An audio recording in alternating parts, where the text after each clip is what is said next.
গণপ্রজাতন্ত্রী বাংলাদেশের সংবিধানের 50 অনুচ্ছেদের দফা 3 অনুযায়ী মহামান্য রাষ্ট্রপতি জনাব মোহাম্মদ শাহাবুদ্দিন তার স্বাক্ষরযুক্ত পদত্যাগপত্র আজ 24শে জুলাই 2026 9 শ্রাবণ 1433 তারিখে রোজ শুক্রবার অপরাহ্ন 5:01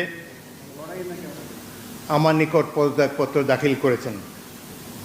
ফলশ্রুতিতে সংবিধানের 54 অনুচ্ছেদ অনুযায়ী আমি রাষ্ট্রপতির দায়িত্ব গ্রহণ করেছি।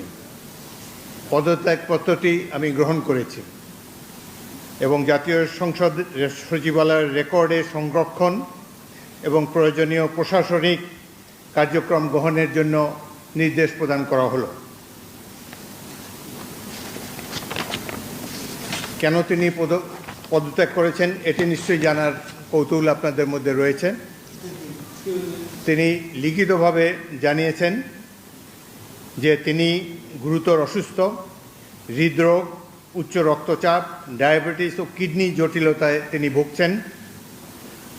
তার হৃদযন্ত্রে বাইপাস সার্জারি হয়েছে। ইদানিং স্বাস্থ্য পরীক্ষার অটোনমিক নিউরোপ্যাথি নামে রোগ শনাক্ত হয়েছে।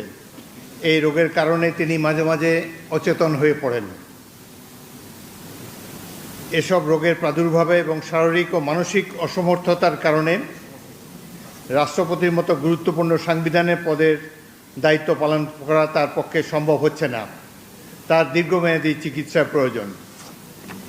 এই কারণেই তিনি স্বাস্থ্যগত কারণে পদত্যাগ করেছেন এবং বাংলাদেশ জাতীয় সংসদের স্পিকার হিসাবে এই পদত্যাগপত্র আমি গ্রহণ করেছি।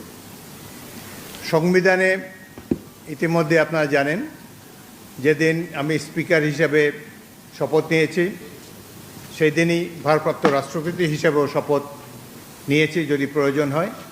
একইভাবে আমাদের ডেপুটি স্পিকার সাহেব তিনিও যখন ডেপুটি স্পিকার হিসেবে শপথ নেন শপথের অংশে বর্ণিত থাকে যখন বলা হবে কোনো কারণে যখন স্পিকারের চেয়ার শূন্য থাকবে তখন ডেপুটি স্পিকারের পদের দায়িত্ব পালন করবেন।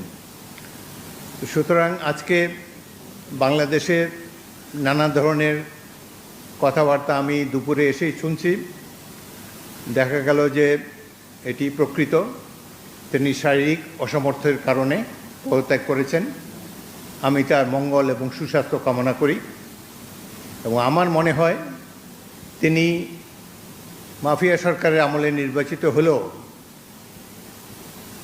বর্তমানে জনগণের ভোটে যে সরকার নির্বাচিত হয়েছে তার প্রতি তিনি সমর্থন এবং শ্রদ্ধা প্রকাশ করেছেন সবসময়।